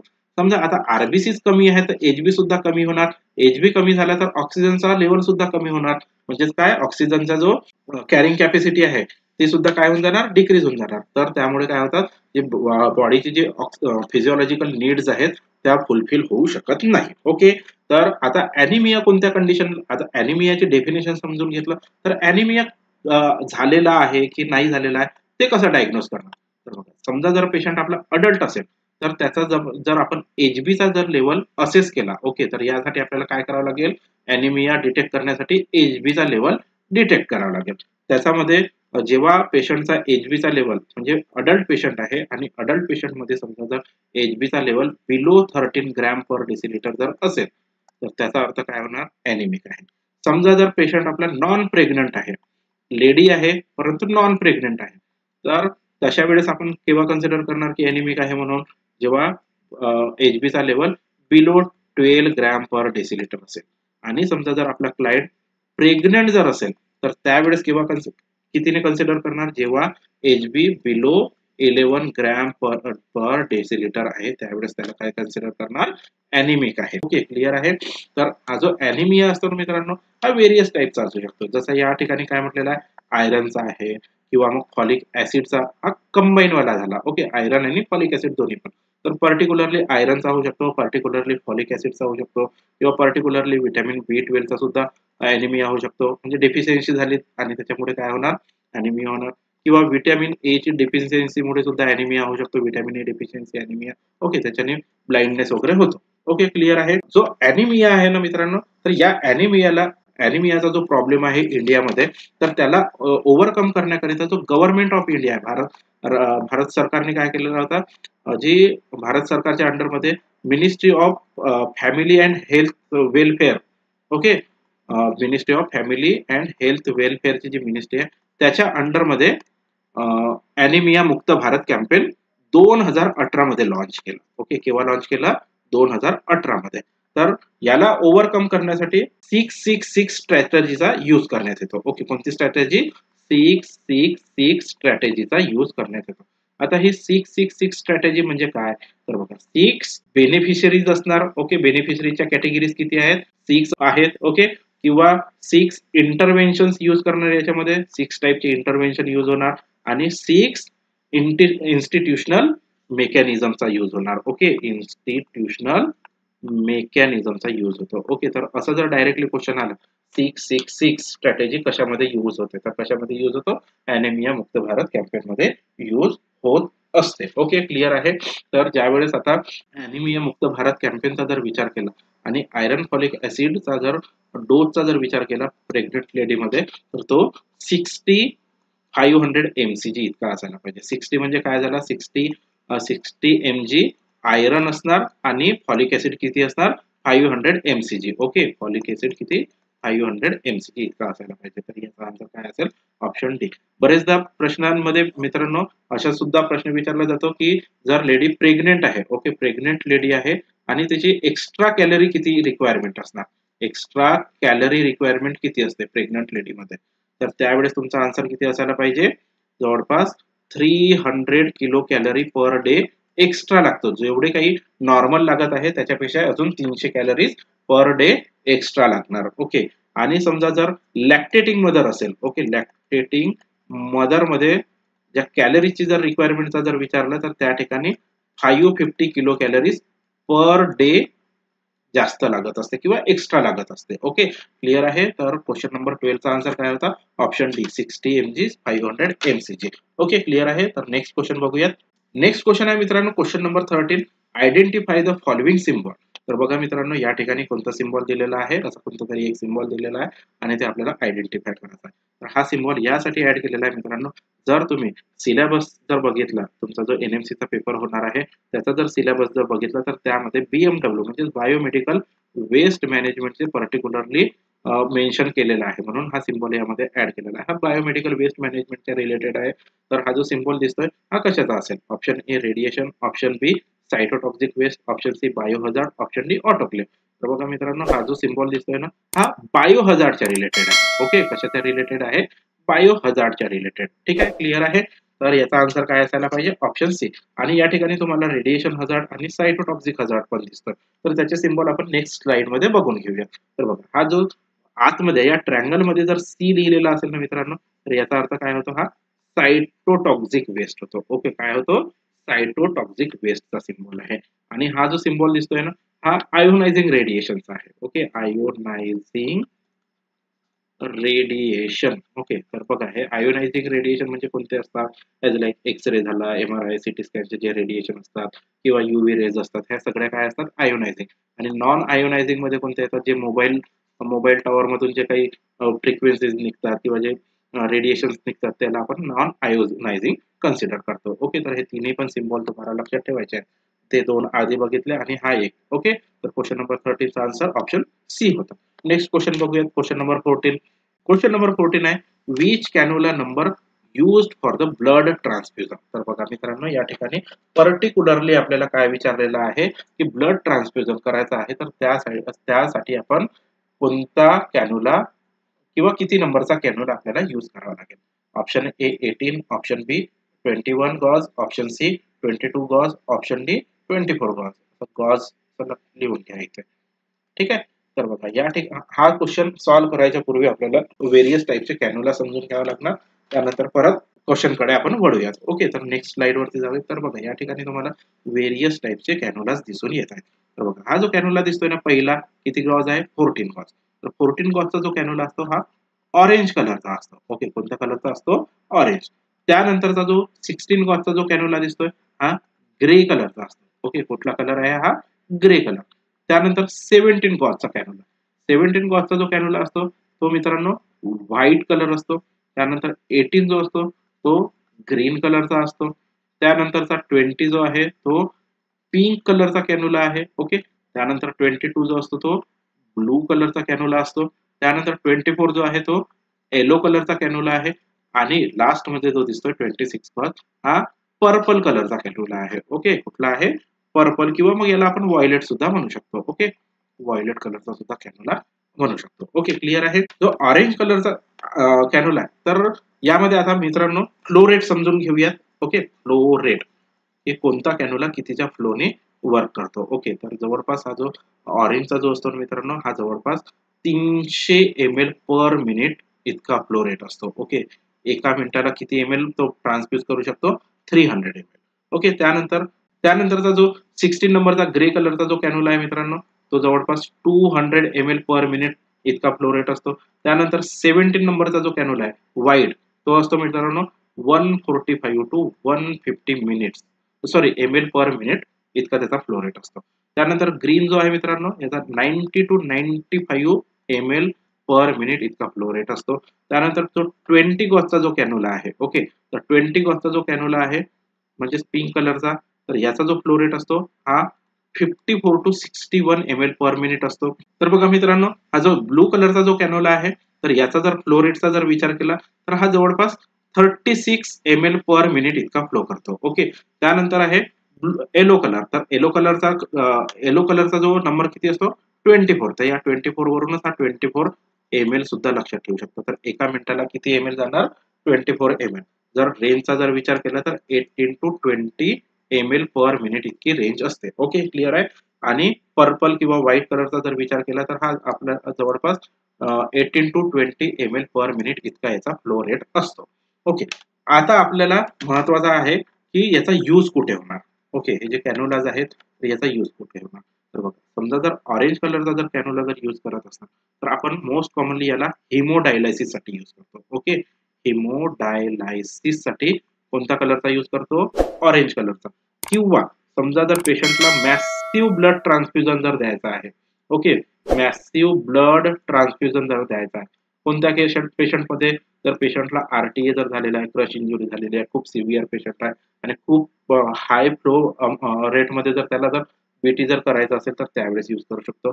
सेम जो 16 नंबरचा कॅन्युला आहे तो आपण इमर्जन्सी कंडिशन मध्ये समजा जर बीटी जर द्यायचा असेल पेशंटला, म्हणजे ब्लड ट्रान्सफ्युजन करायचं असेल त्यावेळेस, किंवा जर आरटीएचा पेशंट जर असेल त्यावेळेस सुद्धा याचा यूज करू शकतो. किंवा असं समजून घ्या, मॅसिव्ह आपल्याला जर ब्लड ट्रान्सफ्युजन करायचं आहे त्यावेळेस सुद्धा आपण 16 नंबर यूज करू शकतो. ओके, त्यानंतर आहे व्हाईट कॅन्युला. तर व्हाईट कॅन्युला जनरली आपण ऑपरेशन थिएटर मध्ये यूज करतो. ओके, त्यानंतर ग्रीन कॅन्युला जो आहे तो मोस्ट कॉमनली आपण ब्लड ट्रान्सफ्युजन साठी यूज करतो आणि मोस्ट कॉमनली याला आपण ओटी मध्ये सुद्धा यूज करतो. ओके, मोस्ट कॉमनली कुठे यूज करतो, ओटी मध्ये. आणि मोस्ट कॉमनली कशाकरिता यूज करतो, ब्लड ट्रान्सफ्युजन साठी सुद्धा यूज करतो. ओके, त्यानंतरचा कॅन्युला जो आहे मित्रांनो, पिंक कॅन्युला. तर पिंक कॅन्युला हे जेवढे काही कॅन्युला दिसत आहेत ना यामध्ये मोस्ट कॉमनली जो कॅन्युला यूज करतो तो म्हणजे कोणता, पिंक, मोस्ट कॉमन. समजा जर आता तुम्हाला क्वेश्चन मध्ये विचारण्यात आला की मोस्ट कॉमन कॅन्युला कोणता आहे, त्यामध्ये 4 ऑप्शन दिसणार, तर त्यावेळेस तुमचा आन्सर काय असेल, कोणतेही 4 ऑप्शन दिसतील आणि त्याच्यामध्ये जो पिंक आन्सर जो असेल तो तुमचा आन्सर असायला पाहिजे. ओके, क्लिअर आहे. त्यानंतरचा जो 22 नंबरचा जो कॅन्युला आहे तो आपण चाइल्ड साठी यूज करतो. ओके, चिल्ड्रन जर असेल, ओके, चाइल्ड साठी याचा यूज होणार. त्यानंतर येलो कलरचा जो कॅन्युला आहे तो आपण पेडियाट्रिक पेशंट जे असतात, ओके, पेडियाट्रिक पेशंट पर्टिक्युलरली आपण इन्फंट साठी याचा यूज करतो. ओके, पर्टिक्युलरली कोणासाठी यूज करतो, इन्फंट साठी यूज करतो. ठीक आहे, किंवा आपण असंही म्हणू शकतो याला पेडियाट्रिक पेशंट साठी 24 नंबर यूज केला जाते. आणि 26 नंबरचा जो कॅन्युला आहे तो आपण न्यू बॉर्न साठी यूज करतो. ओके, कोणाकरिता यूज करणार, न्यू बॉर्न करिता यूज करणार. ओके, तर आता आपण आपल्या क्वेश्चन कडे वळूया. तर क्वेश्चन मध्ये काय म्हटलेला होता की which cannula number used for blood transfusion. तर ब्लड ट्रान्सफ्युजन साठी आपण मग कोणता यूज करणार, 18 नंबरचा कॅन्युला यूज करणार. ओके, 18 नंबरचा म्हणजे कोणता, green cannula. Okay, green cannula. तर आता तुम्हाला कन्फ्युजन होणार की सर यापूर्वी तर म्हटलं होतं की या ठिकाणी सुद्धा ब्लड ट्रान्सफ्युजन करत आहोत, या ठिकाणी सुद्धा ब्लड ट्रान्सफ्युजन आणि या ठिकाणी सुद्धा, परंतु या ठिकाणी काय म्हटलेलं आहे मित्रांनो, पहिले जे 2 आहेत तर यावेळेस आपल्याला मॅसिव्ह ब्लड ट्रान्सफ्युजन किंवा इमर्जन्सी ब्लड ट्रान्सफ्युजन करायचं असेल त्यावेळेस आपण 14 किंवा 16 चा यूज करतो. परंतु क्वेश्चन मध्ये मॅसिव्ह किंवा इमर्जन्सी असा कुठलाही वर्ड यूज केलेला नाही, म्हणून आपण प्रेफरन्स कोणाला दिलेला आहोत, ग्रीन कलरच्या कॅन्युलाला प्रेफरन्स दिलेला आहोत. तर ग्रीन कलरचा कॅन्युला असतो ना हा मोस्ट कॉमनली ब्लड ट्रान्सफ्युजन साठी यूज होतो किंवा मोस्ट कॉमनली ओटी मध्ये सुद्धा यूज होतो. ओके, क्लिअर आहे. तर क्वेश्चन नंबर 14 चा आन्सर काय असेल, option A 18 gauge. Next question बघूयात. नेक्स्ट क्वेश्चन आहे मित्रांनो question number 15, normal respiration rate in adult is. तर बघा आपल्याला काय म्हटलेलं आहे क्वेश्चन मध्ये की अडल्ट क्लायंट जर असेल तर त्यामध्ये नॉर्मल रेस्पिरेशन रेट किती असायला पाहिजे. Option A 8 respiration per minute, option B 15 respiration per minute, option C 25 respiration per minute, option D 30 respiration per minute. तर बघा मित्रांनो, ज्या वेळेस आपल्याला अडल्टचा जर विचारलेला असेल तर अडल्टची आपल्याला नॉर्मल रेंज माहिती असणे गरजेचं आहे. तर अडल्टची जी नॉर्मल रेंज असते ती असते जवळपास 12 to 20 रेस्पिरेशन पर मिनिट इतकी असते. ओके, किती असते, 12 to 20 रेस्पिरेशन पर मिनिट. तर आता 8 म्हणजे काय झाला, 12 पेक्षा कमी होत आहे तर हा आन्सर होणार नाही. 15 काय दिसतोय आपल्याला, हा 12 आणि 20 च्या मध्ये दिसतोय तर याला आपण थोडक्यात कन्सिडर करू शकतो. 25 जर विचार केला तर हा 20 पेक्षा जास्त दिसतोय, हा सुद्धा आन्सर नाही होणार. आणि 30 तर 25 पेक्षा मोठा आहे तर हा सुद्धा आन्सर नाही होणार. तर या ठिकाणी आन्सर काय असेल, ऑप्शन बी असेल. Okay, option B 15 respiration per minute normal adult मध्ये रेस्पिरेशन असतो. ओके, रेंजचा जर विचार केला तर रेंज किती असतो, 12 to 20 रेस्पिरेशन पर मिनिट. आता आपण एज वाईज बाकीच्या एज ग्रुपचा सुद्धा नॉर्मल रेस्पिरेशन रेट बघून घेऊया. तर बघा या ठिकाणी नॉर्मल रेस्पिरेशन रेट दिसतोय. ऍट बर्थ किती असतो 30 to 40 मिनिट्स पर मिनिट असतो. ओके. त्यानंतर 1 इयरचा जर चाइल्ड असेल तर त्याच्यामध्ये रेस्पिरेशन नॉर्मली किती दिसून येतो 26 to 30 पर मिनिट. त्यानंतर 2 इयरचा जर असेल तर त्यावेळेस 20 to 26 पर मिनिट इतका रेस्पिरेशन रेट असतो. अडोलसंट मध्ये 20 minutes per minute 20 respiration per minute इतका असतो. त्यानंतर अडल्ट मध्ये 12 to 20. काही बुक मध्ये मित्रांनो 12 to 16 सुद्धा मेन्शन केलेला आहे. ओके. डिपेंड करते. जर तुम्हाला एक्झाम मध्ये जर असा क्वेश्चन विचारला तर ऑप्शन मध्ये कोणता ऑप्शन अवेलेबल आहे. ओके. आयदर हा ऑप्शन असेल तर हा ऑप्शन टिक करू शकता. जर ऑप्शन असेल तर असा ऑप्शन टिक करू शकता. आणि ओल्ड एज मध्ये 10 to 24 पर मिनिट इतका नॉर्मल रेस्पिरेशन रेट असतो. तर जो नॉर्मल रेस्पिरेशन आहे ना मित्रांनो याला आपण युप्निया म्हणतो. याला काय म्हणतो युप्निया. युप्निया म्हणजे काय होतो नॉर्मल रेस्पिरेशन होतो. नॉर्मल रेस्पिरेशन किती असतो 12 to 20 असतो. ओके. समजा जर 12 पेक्षा जर खाली म्हणजे जर बिलो 10 जर रेस्पिरेशन रेट जर झाला रेस्पिरेटरी रेट किती झालेला आहे बिलो 10 जर झाला तर त्याला आपण ब्रॅडिप्निया म्हणतो. ओके. त्याला आपण काय म्हणणार ब्रॅडिप्निया म्हणणार. ओके. आणि समजा जर respiratory rate more than 24 respiration जर झाला. ओके. रेस्पिरेटरी रेट किती आहे मोर दॅन 24 तर त्याला आपण टकिपनिया म्हणत असतो. ओके. काय म्हणत असतो टकिपनिया. ओके. क्लिअर आहे. त्याच प्रकारे अजून एक टर्म आहे मित्रांनो डिस्निया. ओके. डिस्निया. तर डिस्निया म्हणजे काय होते समजा जर ब्रीदिंग करताना डिफिकल्टी होत असेल तर त्याला आपण काय म्हणणार डिस्निया म्हणणार. Difficulty in breathing. ओके. ब्रीदिंगला आपण काय ब्रीदिंगच्या डिफिकल्टीला डिस्निया म्हणत असतो. आणि अशा प्रकारची एक परत टर्म आहे मित्रांनो ऍपनिया. ऍपनिया म्हणजे काय म्हणणार पिरियडिकली जर रेस्पिरेशन जर स्टॉप होत असेल किंवा अब्सेंट असेल तर त्या कंडिशनला आपण ऍपनिया म्हणत असतो. Okay. Periodic absence of respiration तर त्या कंडिशनला आपण काय म्हणणार ऍपनिया म्हणणार. ओके. तर या ठिकाणी आपल्याला क्वेश्चन मध्ये नॉर्मल रेस्पिरेशन इन अडल्ट विचारलेलं होतं. तर अडल्ट मध्ये किती असायला पाहिजे 15 रेस्पिरेशन पर मिनिट असायला पाहिजे as per option. Okay. Clear आहे. तर जेवढे काही क्वेश्चन आज आपण या व्हिडिओमध्ये टोटल 15 क्वेश्चन्स डिस्कस केलेले आहोत. एकदम एक्सटेन्सिव्हली डिस्कस केलेले आहोत. फुल एक्सप्लेनेशन मध्ये डिस्कस केलेले आहोत. तर मित्रांनो एवढे क्वेश्चन जे आहेत ते इनफ आहेत. तर मित्रांनो जर हा व्हिडिओ तुम्हाला आवडला असेल तर व्हिडिओला लाईक करा. तसेच हा जो व्हिडिओ आहे तुमच्या इतर मित्रमैत्रिणींना शेअर करा. तसेच हा व्हिडिओ कसा वाटला ते आम्हाला कमेंट बॉक्समध्ये नक्की कळवा. मित्रांनो हा जर व्हिडिओ जर आवडला असेल तर व्हिडिओला लाईक करा. तसेच मित्रांनो नर्सेस गायडन्स पॉइंट युट्यूब चॅनलला सुद्धा सबस्क्राईब करा. मित्रांनो चॅनल सबस्क्राईब केल्यानंतर बेल आयकॉनला प्रेस करायला विसरू नका जेणेकरून येणाऱ्या नवीन व्हिडिओचा नोटिफिकेशन तुम्हाला इझिली तुमच्या मोबाईलवरती येणार. तर मित्रांनो भेटूया नेक्स्ट व्हिडिओमध्ये. तेव्हापर्यंत जय हिंद जय महाराष्ट्र.